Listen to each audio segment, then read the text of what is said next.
Dry aging steak in Nutella sounds like a joke. I tried it anyway, and what came out of that fridge shocked me. My name is Samuel Mast.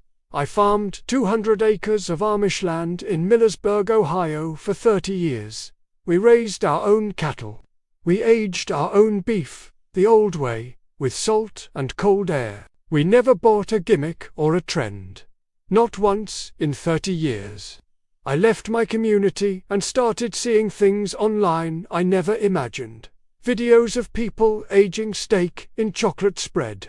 Today, I'm telling you exactly what happened when I tried it myself. Let me be clear before we start. This is not something my grandmother did. This is not 200 years of Amish tradition. This is a modern internet trend, and I went into it as a skeptic, not a believer. But 30 years of handling meat taught me how to judge a piece of beef honestly, whether it's aged in butter, salt, or chocolate spread. So I put that experience to the test. First, let's talk about what dry aging actually is. Dry aging is simple at its core. You take a whole cut of beef, expose it to cold, controlled air, and let natural enzymes inside the meat slowly break down muscle fiber over time. This is not spoiling. This is controlled aging. Traditional dry aging happens in a cold room between 34 and 38 degrees, for anywhere from 14 days to 60 days or longer. The outside of the meat forms a hard, dark crust called a pellicle. This crust is trimmed away before cooking. Amish farmers dry-aged beef the traditional way, hanging whole cuts in a cold cellar or an unheated barn during winter months. No chocolate, no fruit spread, just cold air, salt, and time. So where did this Nutella idea even come from? Online food creators started experimenting with unusual mediums like white chocolate, coffee grounds, or hazelnut spread instead of the traditional method. The theory is that sugar and fat can help draw moisture out of the meat's surface, similar to how salt works. I wanted to test this claim directly, using my own understanding of meat and fat. Here's exactly what I did, step by step. I started with a whole ribeye roast, about 4 pounds, untrimmed, with the fat cap still intact. This matters. I patted the roast completely dry with paper towels first. Any surface moisture interferes with the process. Then I coated the entire roast in a thick, even layer of plain Nutella, spreading it like frosting on every surface. I used almost a full jar for this size of roast, close to 13 ounces total. I placed the coated roast on a wire rack set inside a rimmed baking sheet to allow air to reach all sides. This setup went into the back of my refrigerator, set to 36 degrees. I left it there, undisturbed, for 5 full days. During those 5 days, I checked the refrigerator temperature daily to make sure it stayed consistent. By day 3, the smell coming from that section of the refrigerator had changed noticeably. Not rotten, but distinctly different. By day 5, the coating had changed dramatically. It had darkened, hardened on the edges, and pulled away from the meat. This is where things got interesting. I'll show you what that roast looked like once I removed the coating, and if it worked. I'll tell you this much now. Some of what I found surprised me. Some of it confirmed exactly what 30 years of experience told me. Let's pick up exactly where we left off. Day 5. Roast out of the refrigerator, ready to see what 5 days in hazelnut spread actually did. The first thing I noticed before even touching the coating was the smell. Standing over that baking sheet, it wasn't a clean, appetizing smell. It was heavy, sweet, and slightly off, like a jar of chocolate spread sitting open too long, mixed with the smell of exposed beef. I want to be honest here, since that's the point of doing this test myself, instead of just repeating what I saw online. That smell alone would have stopped a lot of people before they even got to tasting anything. I scraped away the outer coating carefully with a clean knife, the same way you'd trim the hard pellicle crust off a traditionally aged roast. Underneath, the meat had darkened slightly, a deep maroon rather than the bright red of fresh beef, similar to real dry aging. But here's where the comparison starts falling apart. Real dry aging forms a firm, dry, almost leathery crust on the outside. This crust protects the meat while enzymes work underneath. What I found under the Nutella wasn't a proper protective crust. It was inconsistent. Nutella is mostly sugar and oil. Salt, the ingredient doing the real work in traditional dry aging, is barely present in a hazelnut spread.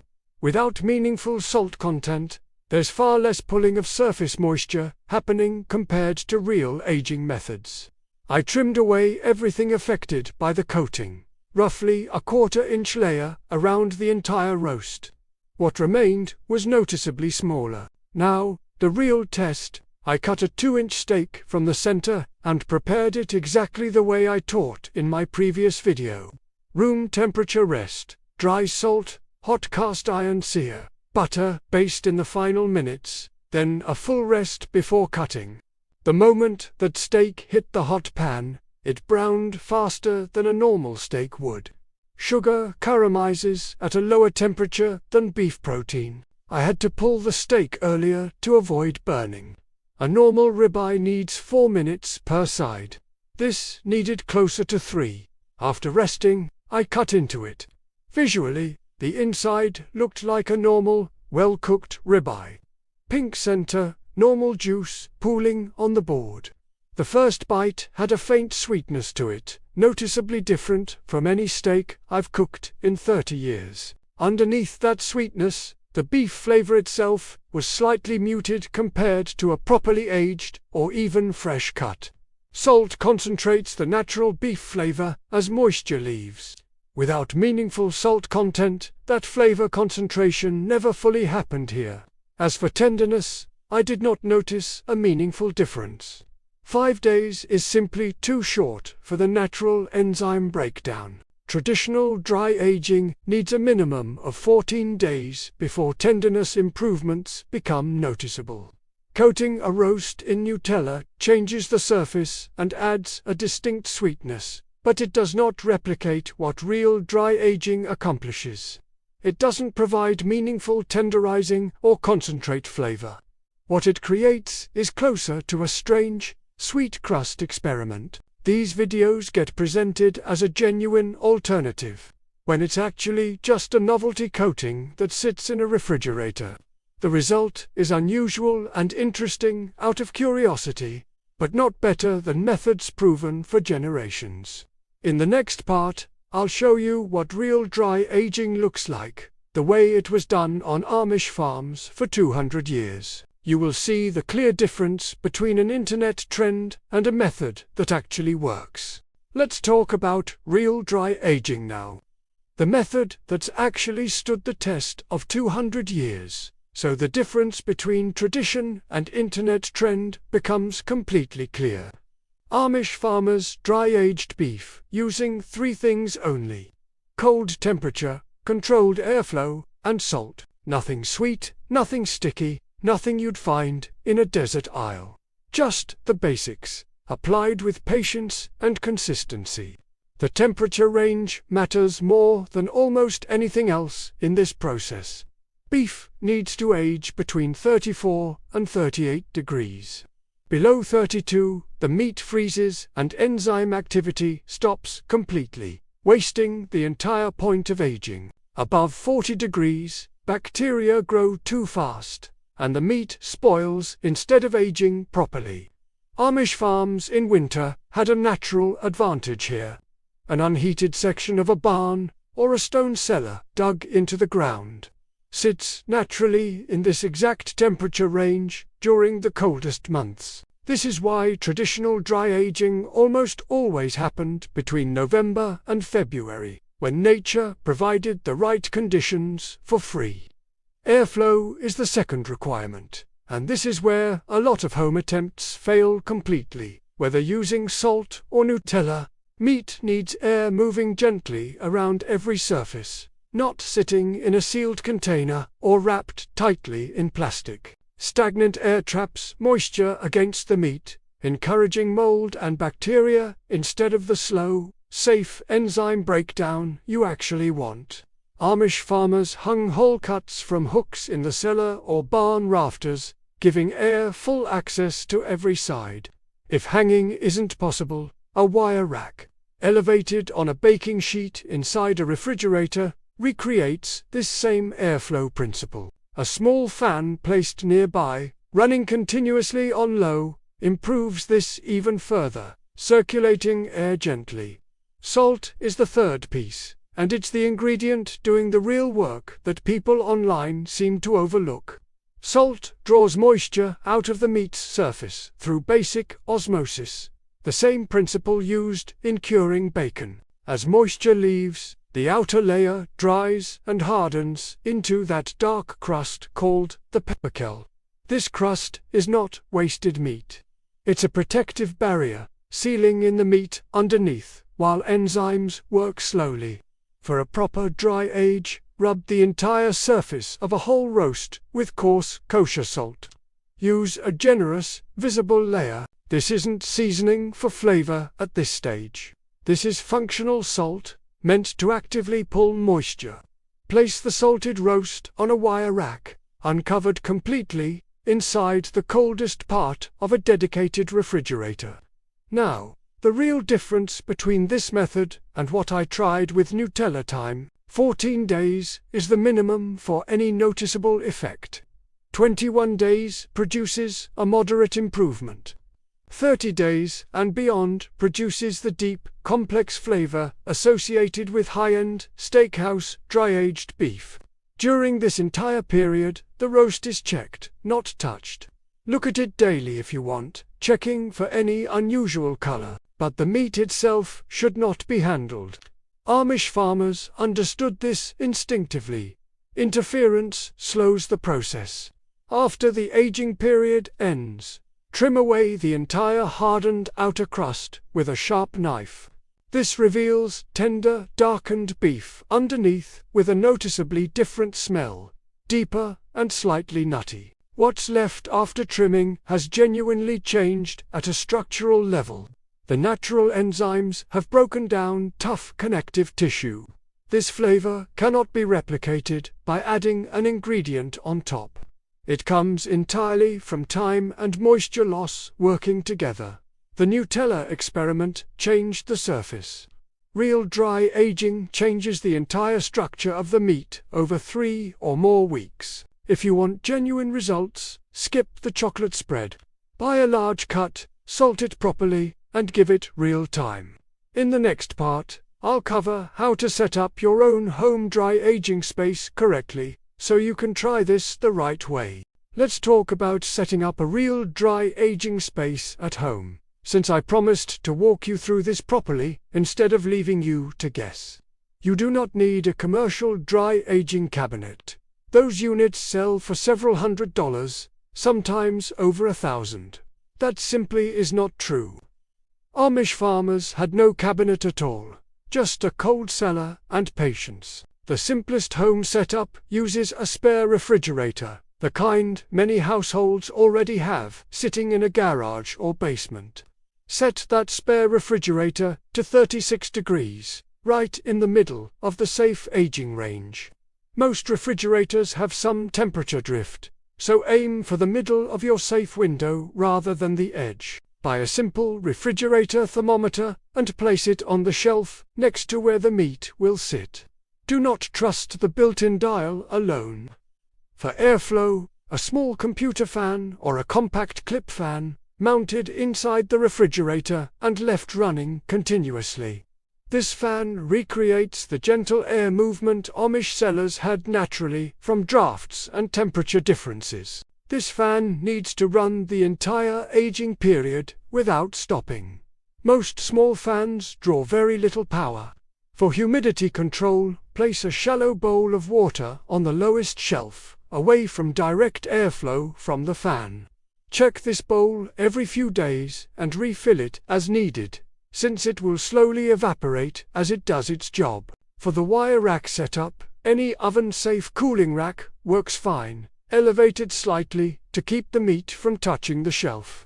The goal is air reaching every surface of the roast, top, bottom, and all sides equally. Now, let's talk about buying the right cut to begin with, since this decision affects your results significantly. Look for a whole ribeye roast, at least 4 pounds, ideally closer to 6 or 7 pounds. Larger cuts age more efficiently, since the ratio of usable meat to trimmed crust improves as the roast gets bigger. Ask your butcher counter directly for a cut specifically meant for dry aging. Some pre-packaged roasts have already been partially processed with light brining that interferes with moisture loss. A whole roast typically costs $8 to $12 per pound at a regular grocery store. Compare that to a single 30-day dry-aged steak at a steakhouse, often $40 to $60 for one steak alone. A properly aged whole roast at home yields 6 to 8 individual steaks from that single $50 to $70 investment. Day 1, salt the roast generously on all sides, place it on the wire rack, and note the date clearly. Days 1 through 7, check the temperature and humidity daily, and resist the urge to touch or move the roast. Days 7 through 14, you'll start noticing the outer crust forming and darkening. The smell will shift toward a mild, nutty aroma. Days 21 through 30. This is where the deeper, more complex flavor fully develops. The crust will be firm and dark. On your final day, remove the roast and trim away the entire hardened crust with a sharp knife. This trimmed meat is now ready to be cut into individual steaks and cooked.